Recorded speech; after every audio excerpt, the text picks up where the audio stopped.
Siz də əslində orada qısaca toxundunuz o məsələyə və belə iddia edirlər ki, orada güya Quranın Məhəmməd əleyhissalama yox, güya ki, ya təhrif olunmuş formada gəldiyini iddia edib, nəsə belə bir söhbət olub və deyib ki, sən oradaydınmı Quran gələndə və s. və o ayə gələndə sən oradaydınmı? Yox, o söhbət belə deyil. Paşazadənin əsərində vardı məsələ. Amma mən tapa bilmədim o əsərdə, açıq tərcüməsində görmədim.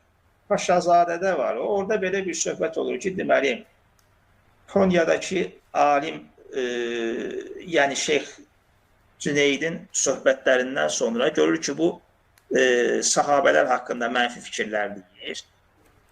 Deyir ki, bəs sahabələr haqqında bu qədər ayət nazil olub.